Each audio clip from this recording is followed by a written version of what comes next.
My question is, there is a list of things women are not allowed to do during these periods. The things that you are talking of, the discrimination against the women and all those things are done in the name of culture and tradition. Culture must come from religion, and religion is founded on philosophy. And there is no philosophy without epistemology. And epistemology says, no belief, sir. Let there be a proof. Show me the proof. Since childhood, the woman keeps feeling these are very important days, She cannot be her casual self. Some of them won't want to travel. Some of them won't want to play. Some of them won't want to venture out of the house. What kind of culture is so obsessed with reproduction? You don't want to place emphasis on her education. You don't want to celebrate the days when she first picks up a badminton racket, wins her first match, completes her first book, writes her first paper. She appears for the first time on the stage and participates in a competition. No, or just rides the bicycle the first time. Those are not the days of significance, please tell me. But you want to remember when she becomes fertile. You want to have a monthly reminder and you want to place, this is very important. That's not a reasonless belief. There is a reason behind that. India is beautiful and Sanatan is holy. Both these have been brought down. Who am I? A reproductive machine.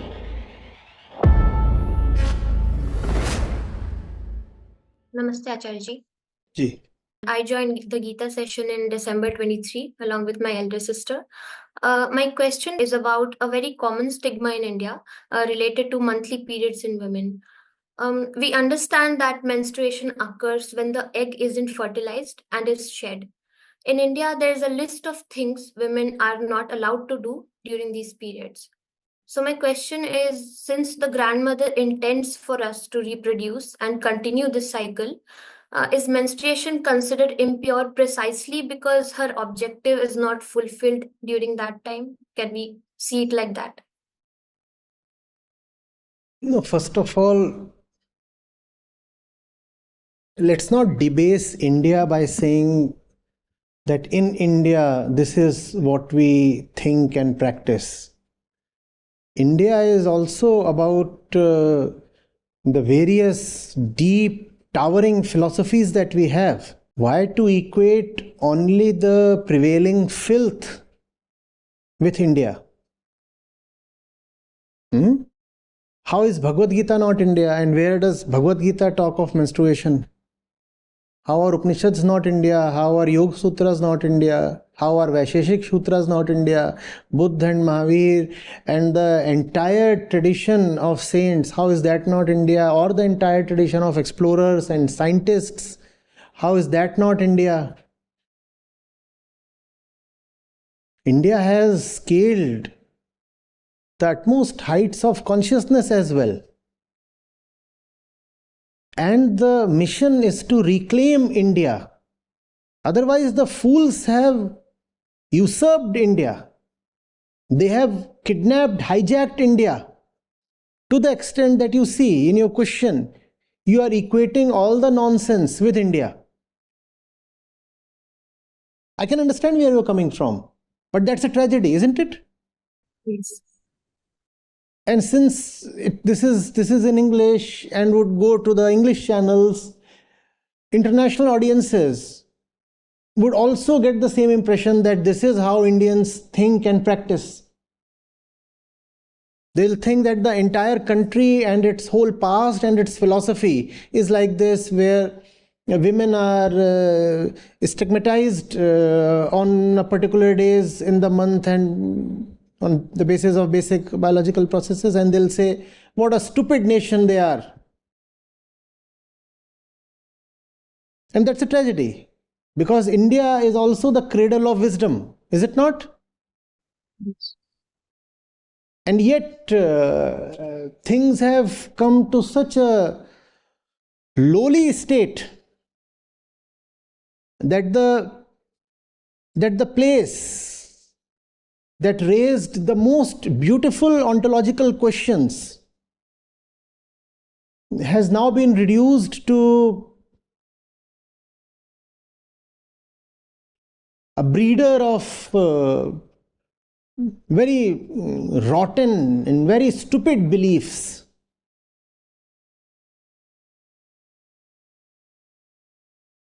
We said we are not going to believe anything. The entire structure of religion that we have is based on philosophy. And all kinds of philosophies. Not just heterodox, orthodox as well. And some that cannot be called as orthodox astic or heterodox Gnostic. They fall in a gray zone. All kinds of thought systems fill up the consciousness space. That's the place India has been.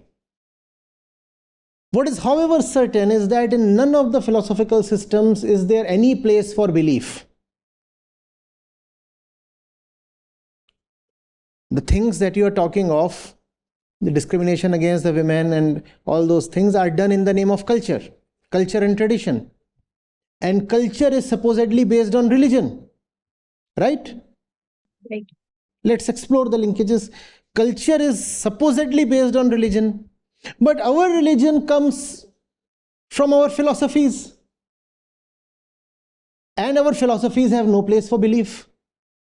Right.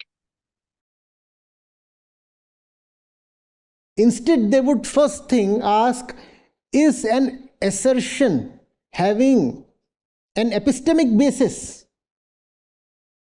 What is an epistemic basis? That which you are talking of as existent, is it backed by any kind of proof? No.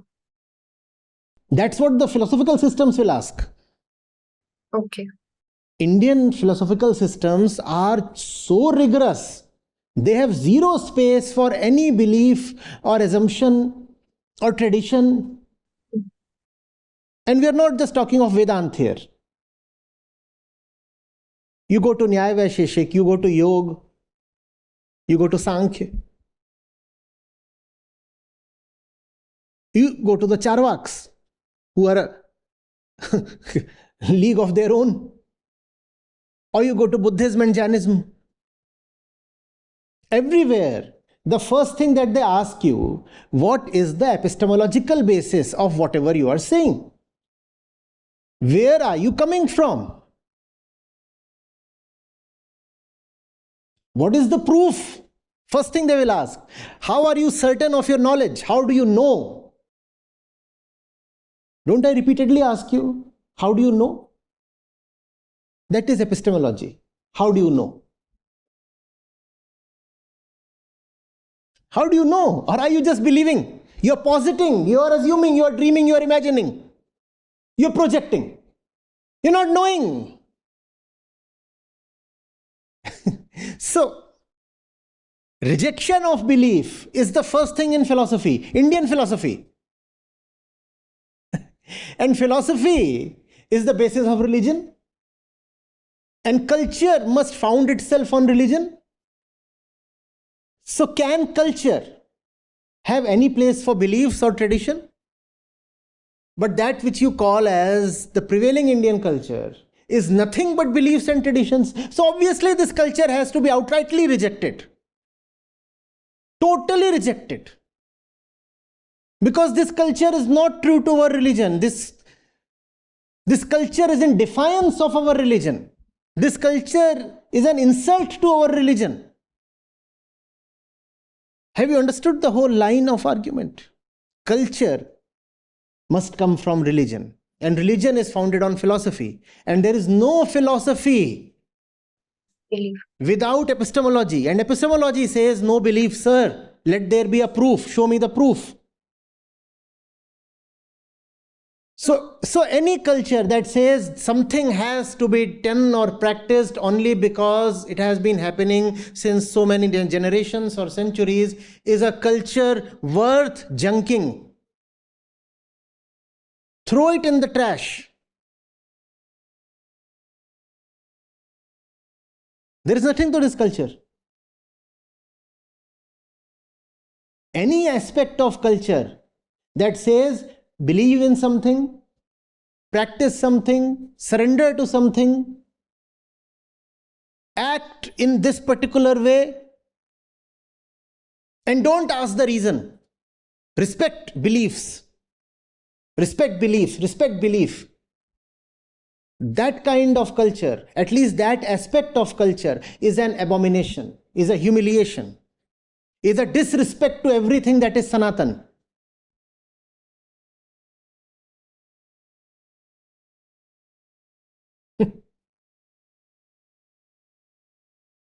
Now tell me, this monthly periods thing, is there a scientific reason? Is there a logic? Is there some sound argument? Nothing. Some random bullshit that we want to justify using fake arguments. Because something exists and you have linked that something, that tradition, to your ego. You say it is happening since so many years and my ancestors practiced it. So if I now junk it, it means my ancestors were stupid. And my entire identity comes from my ancestors. Because you see, I belong to such and such caste and varna, and all that comes from my ancestors, and I take a lot of pride in being something, a Brahmin, a Vaishya, or whatever. Therefore, how can I admit that my ancestors were mistaken? That's a big problem. How to admit that the ancestors were mistaken?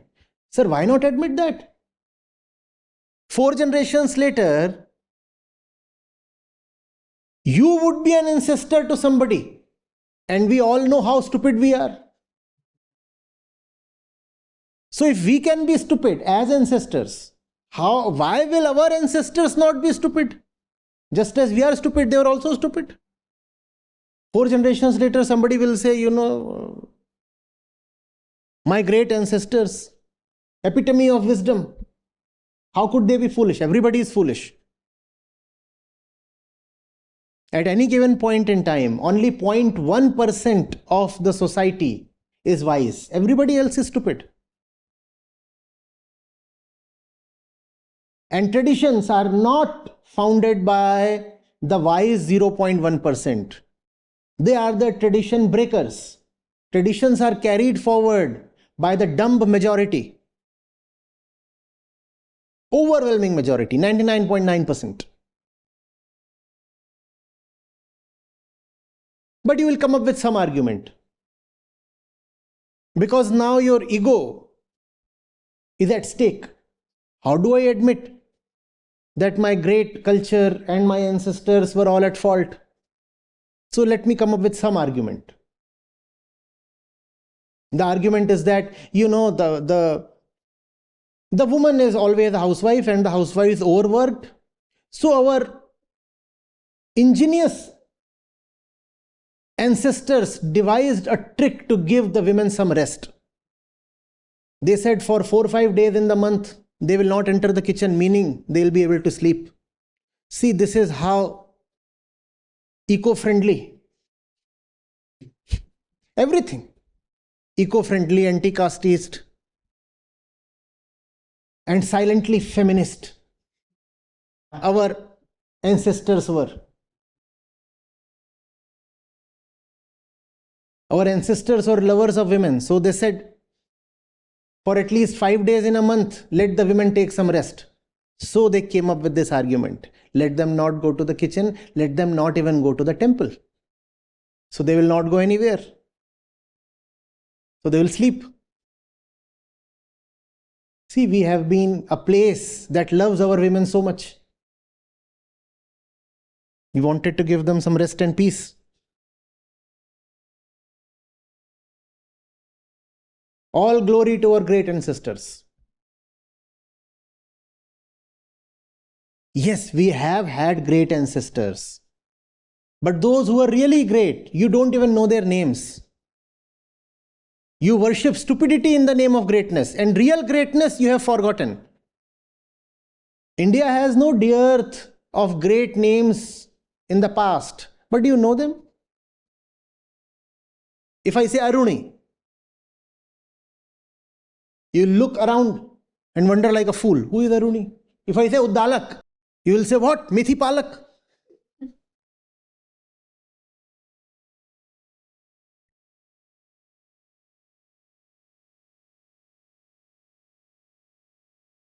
We have had our more than fair share of greatness in ancestry, yes.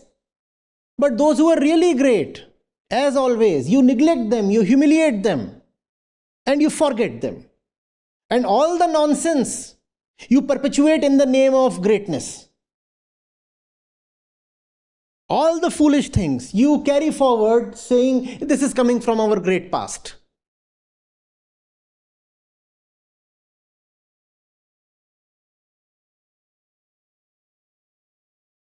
Today your kids go and study of atoms and molecules and the nuclear particles in school.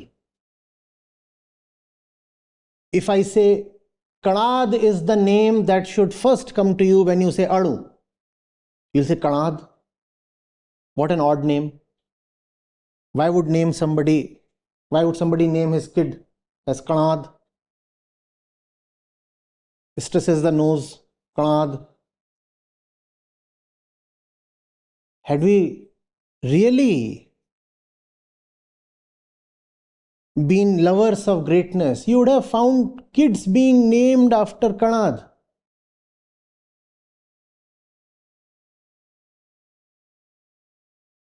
And Kanad is as scientific a mind as you can find at any place, at any point in the entire world's history. But do we really worship greatness where we have had it? No.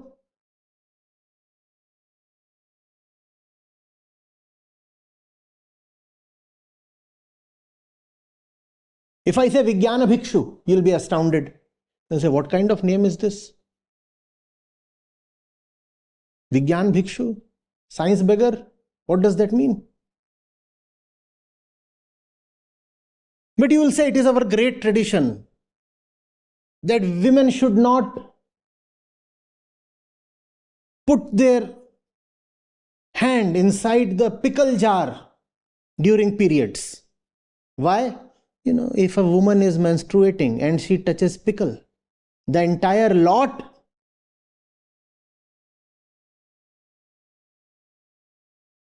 will rot. But don't touch pickles. And some creative genius will come up with a supportive argument. They will say, the real scientific reason is this. Such contempt you have for science. You want to insert science where there is really no science, just blind tradition and belief.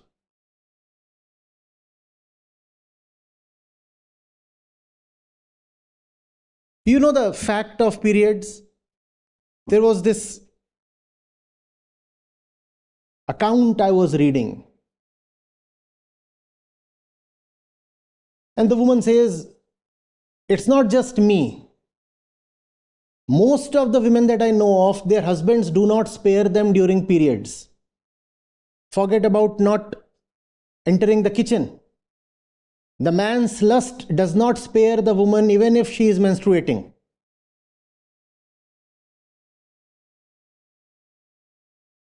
So you will not let her enter the kitchen, but you will enter her body.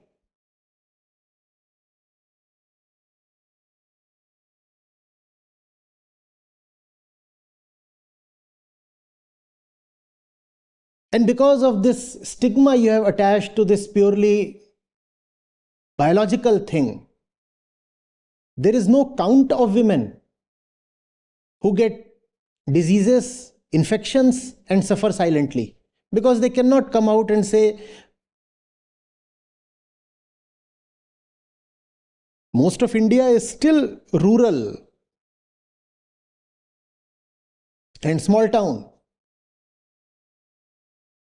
Women cannot come out and say they are having gynecological problems.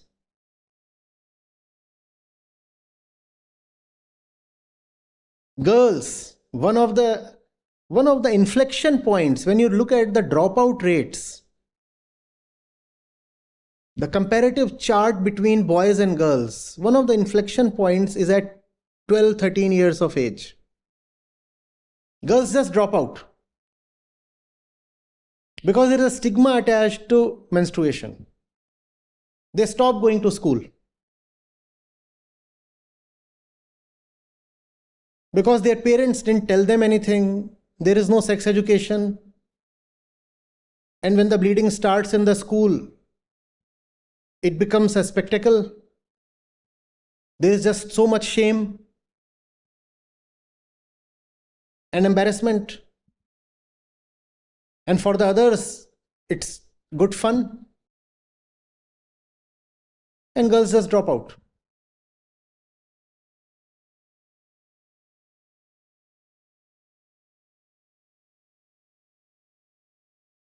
And another thing, because you blow it up into such a big thing, in the mind of the girl also, it becomes a disproportionately big thing, whereas it is nothing. It's like any other usual process in the human body. That's it. And there are so many processes that do not happen on a daily basis. They actually happen on a monthly basis. Even in the man's body, it happens. Just that they are not visible. From the brain to the heart to the kidneys, there are things that have their own cycles, time periods. Sometimes that period is a week, 15 days, fortnight, 6 months. There is so much happening. Even the layers of skin that automatically peel off, they have their own periods, time period. 72 days. A little beyond 2 months. That too is a period. Just as the unfertilized egg is being shed, similarly, the skin is also shed, both men and women. And this is happening with all organs in the body in some way or the other. There's nothing very unusual about it. But we blow it up into something massive, and psychologically it becomes something big in the mind of the girl. And she carries it throughout her life. Something very big is happening to me. Something very important is happening to me. And then that affects her career as well. She actually starts feeling it's a big thing. And will be absent from the office. And will feel justified. Now, obviously, there can be real medical situations also. Obviously, there can be genuine justifications also. There is actually some pain associated with it in some individuals that is possible. But then there is a huge psychological component as well. You made it into such a big thing that throughout her life, the woman keeps feeling these are very important days, And devoid of self-reflection, self-observation, she will not know where that feeling, that importance is coming from.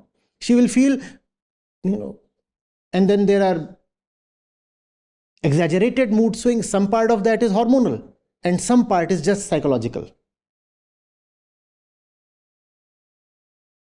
She cannot behave normally. She cannot be her casual self.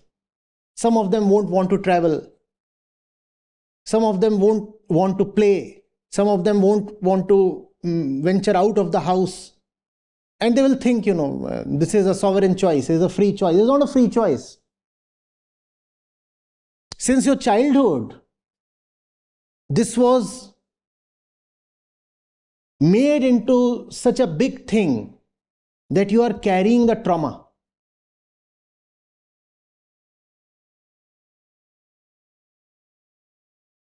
And then women say, the entire personality experiences turbulence, shakes like an aircraft in choppy weather in those days.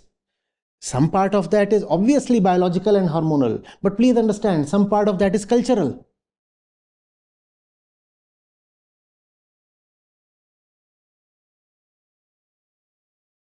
If there is a Grand Slam competition which extends over so many weeks, would a top tennis player say, I have reached the semi-finals or the quarters, and even this quarters and semis and then finals, the final leg is quite a distance.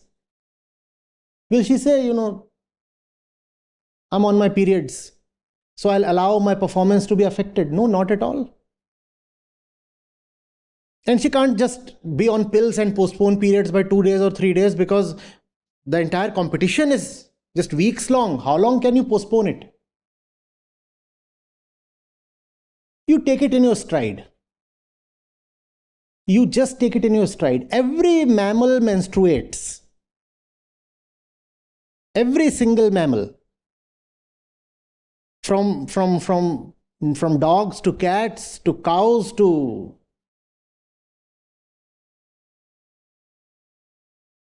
But they don't have a culture that turns it into something so significant. So they take it in their stride.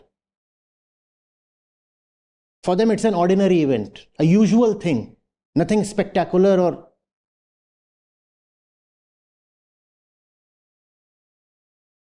We just turn it into... And we do have some books which are unfortunately called as religious books. They are not religious at all. The Bhagavad Gita is religious. The various darshans that we have are truly religious, not the books that say things of the kind that if a girl has started menstruating and if her father has not married her away, then the father is guilty of one murder per menstrual cycle. Please understand the logic. The logic. Such an affront to the word logic. But the logic is, the egg that has been shed could potentially have become a human being. But because the father didn't marry away the girl, so that potential human being has been killed. So the father is the killer. And now he will bear the sin. And in the next birth, he will become a pig or whatever. And so fathers are in a particular haste. Is she grown up now? Has she started on periods? Okay. Just bring in somebody. Somebody. The only qualification is that he should be a male. Any species would do. Just get somebody and I'll send her off. So women find themselves being married away to pigs, asses, chimpanzees.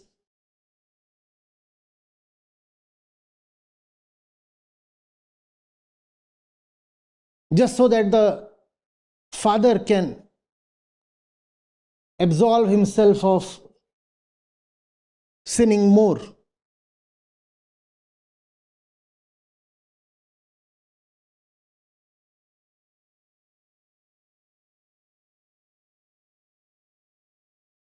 There must surely be a day in the boy's reproductive life also, when his sacs start manufacturing sperm. Why not treat it with the same pomp and grandeur and significance? Just because the thing is hidden, you can't see. Now you'll have machines that can see. Celebrate that also. What kind of culture is so obsessed with reproduction? You don't want to place emphasis on her education. You don't want to celebrate the days when she first picks up a badminton racket, wins her first match, completes her first book, writes her first paper. You don't want to celebrate those days. You don't want to remember those days. There is no significance there, right? She appears for the first time on the stage and participates in an elocution competition, no, or recites her first poem, or participates in theatre, or just rides the bicycle the first time. those are not the days of significance, please tell me. But you want to remember when she becomes fertile. You want to have a monthly reminder and you want to place, oh, this is very important. The result is the woman starts seeing herself as not more beyond a reproductive machine. Who am I? Somebody born to reproduce. And then you glorify that with all the images and halo around motherhood. You are born to become a mother, your greatest achievement is that you beget a baby. And all that is one thing. Do you see this? The significance attached to menstruation and then to motherhood.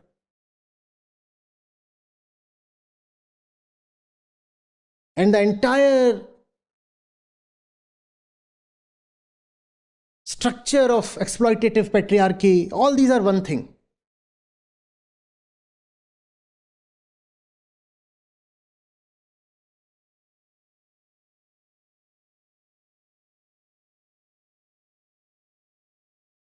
There has been a recent movement, though I'll have to update myself about the details. Abroad and in India, certain corporations are provisioning for period leaves. And they'll be counted as genuine medical leaves or something. In the Indian cultural context, I'm afraid there might be a flip side to it. Because you are again telling the woman that something very significant is happening. But that is exactly what her mother and father and the society and the school were telling her since her puberty. You are again reinforcing the same belief, the same, may I say, the trauma.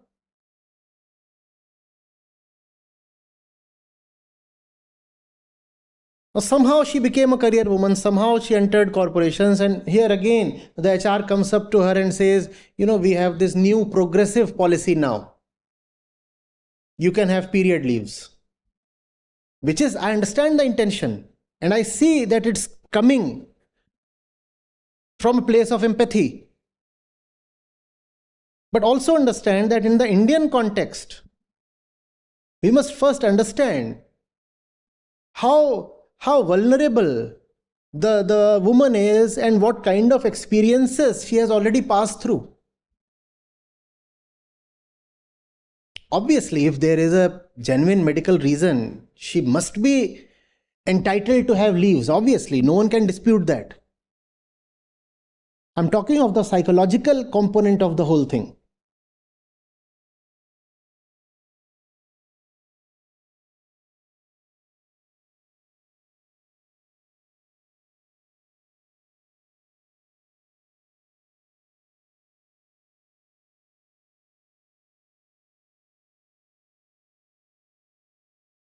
If we just dig up the figures, how many girls drop out of school, how many women suffer and even die because of untreated gynae disorders, the numbers will be staggering.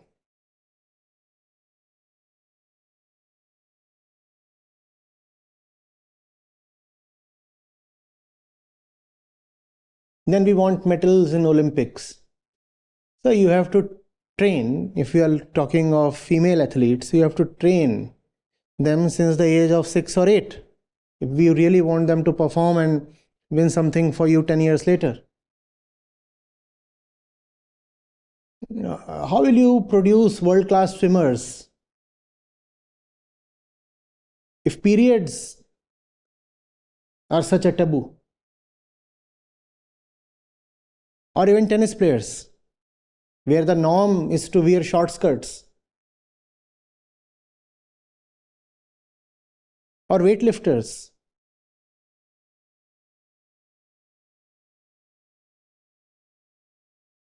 Or gymnasts.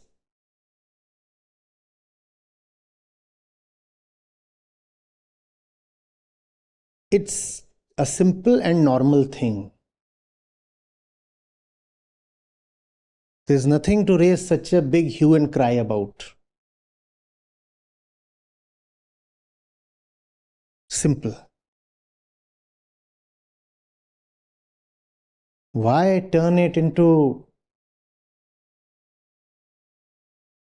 a life-defining thing? There are people who have a lot of earwax. They have to periodically get the wax removed. That too is a kind of period. And the doctors will tell them every 2 months you come to me, otherwise you will have problems. Now, obviously, detractors can laugh at this argument and shed it apart. But please see the point I'm trying to make.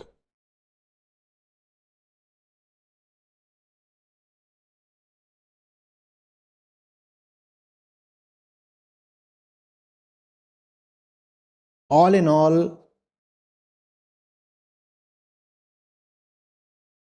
this is not religion, this is not philosophy, this is not epistemology. This is a certain belief. And where is that belief coming from? That belief is coming from the mother belief that the purpose of woman's life is sex, reproduction, and caregiving. Have sex, have babies, serve the baby and the family around. That's not a belief. That's an agenda. That's a vicious agenda. That's not a reasonless belief. There is a reason behind that. You can't even call that a blind belief. That's a vicious agenda. If 50% of the population has to have fun, why not subordinate the remaining 50%? That's the agenda. 50% can have fun by subduing the other 50%. Proceed. And all these things, periods, motherhood, this, that, wedding, are all little cogs in the big machine. Who wants to refuse a service provider that comes for free? All kinds of services she offers. And you don't even have to pay her properly. You just have to tell her you are doing your duty. What payment are you asking for? This is anyway your duty. No payments to be made. Forget about duty. Before you report for duty, bring a huge dowry. So I'll appoint you, make you work for me, won't pay you any salary. I'm talking the language of corporation. And before I make you the offer, allow you to sign it, I'll demand a huge ransom. Do you get this? The kind of bribery that often happens in government departments. If you want this job, pay me. So if you want to come to my house to serve me, if you want that job, first of all, you have to pay me. What is that payment called as? Dowry. Now look at the sheer ridiculousness of it and the audacity of it. And the miracle that this system has managed to continue since centuries. You pay me so that you can come and serve me. And when you serve me, I won't give you any kind of share because that is supposed to be your sacred duty.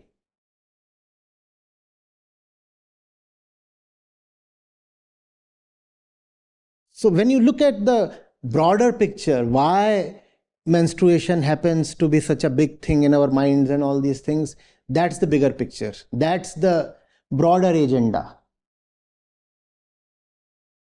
And that agenda manifests itself in many ways. Menstruation is just one of those ways. The emphasis placed on the girl's looks, for example. The practice that the girl will leave her house to settle in the boy's household after marriage. All these little elements, when you pick them up and piece them together, that's when you see what the bigger agenda is. The bigger agenda is simply this: serve me for free, provide me all kinds of services.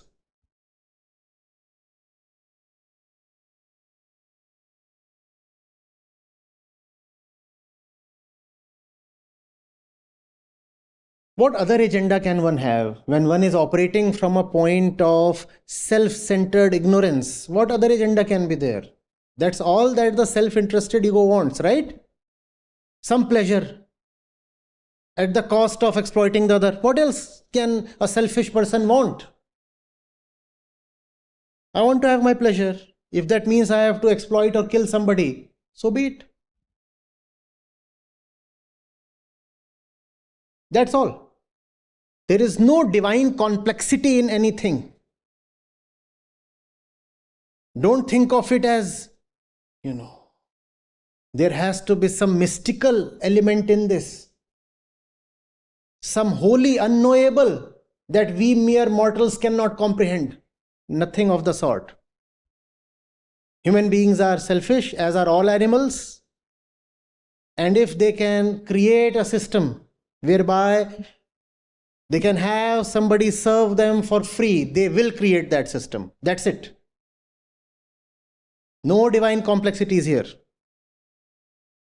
No mystical secrets here. Another aspect, if I may. By turning something related to the reproductive process into something so big, you have inflated the issue of sex much, much beyond its worth. You have told the woman, and also probably the man, that sex is a very big and sensitive thing, you see. Now the entire life the woman would be in some way giving sex disproportionate importance.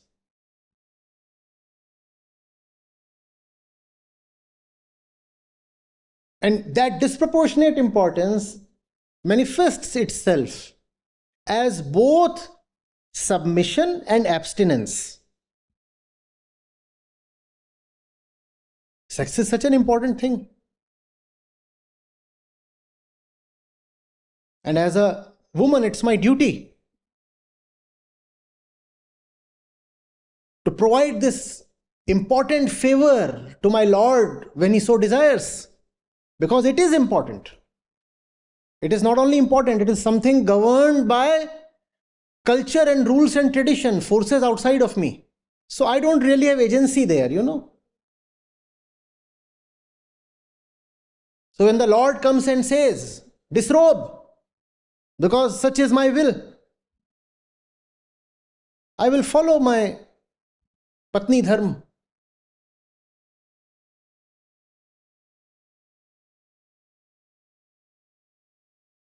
How can a human being live freely if sex becomes such a big thing in the mind?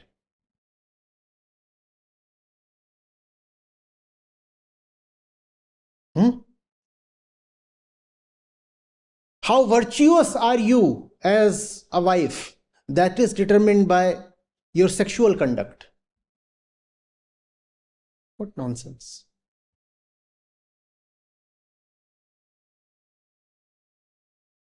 And by giving so much importance to sex, indirectly you have told her you are a body. And that is the entire purpose of the ego, no? Aham dehasmi. I am the body. You might be an idiot in all other ways. But if you have been sexually obedient, then you are considered virtuous. No? That's the entire claim to fame. All my life I never looked at anybody else.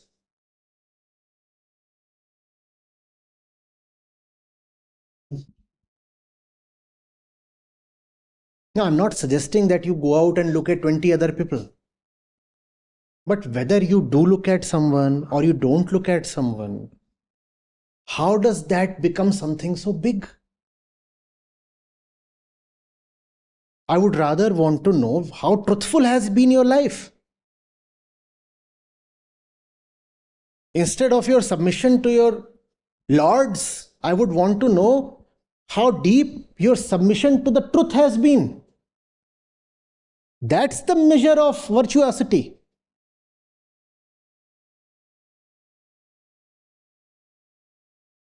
But the Indian woman has been told, doesn't matter if you are illiterate, doesn't matter if you don't know a thing, doesn't matter if you can't even drive a scooty, doesn't matter if you can't buy vegetables, doesn't matter if you do not know at all what's happening in the world, no idea of sciences, no hold on arts.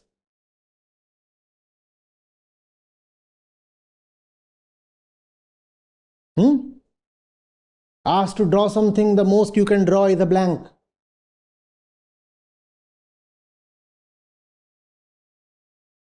Nothing in your life. But still she claims to be pious and virtuous. The very image of goodness. Why? I never got into any sexual misconduct, whatever that means.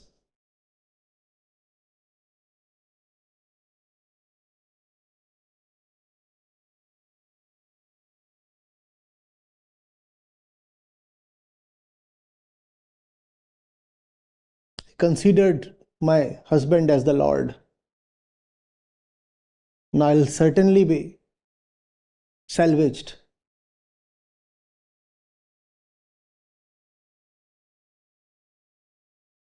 You know Phulan Devi, right? I was just watching an interview and there was something very poignant she said. The interviewer asked her, "What is your desire now?" She said, "God, make me a goat, a cow, an ant, anything in next life, but don't make me a woman."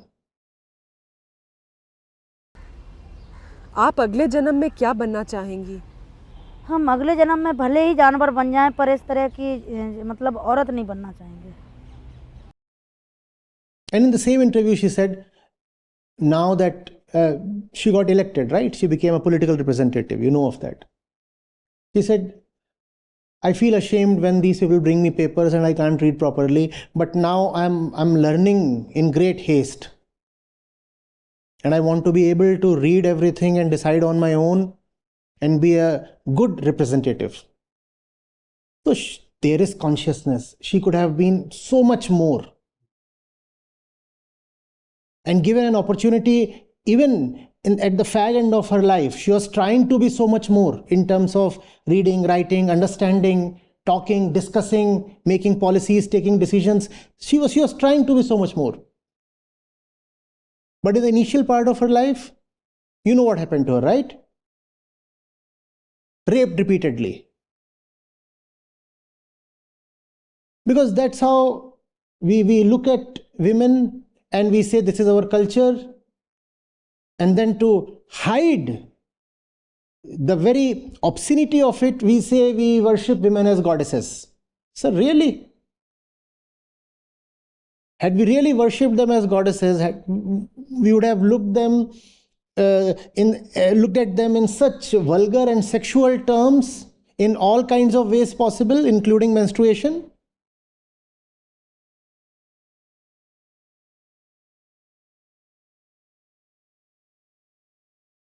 And I'll return to the first thing I started with. Let nobody say that this is India. I love India.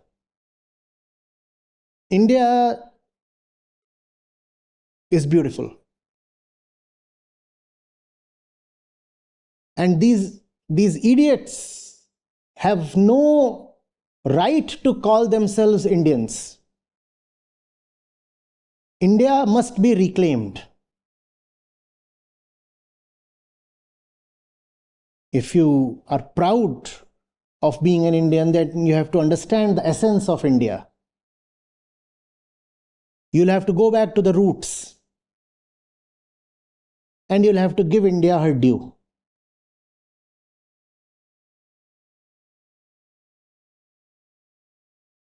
These are two things that are being repeatedly abused today: India and Sanatan. Whatever nonsense you want to peddle, you can do in the name of Bharat and Sanatan. And both these words need to be reclaimed, because India is beautiful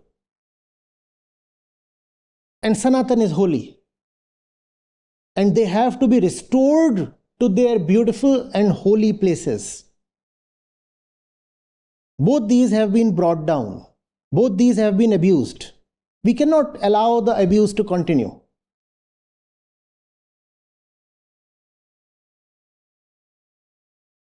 Yes. Thank you so much, sir.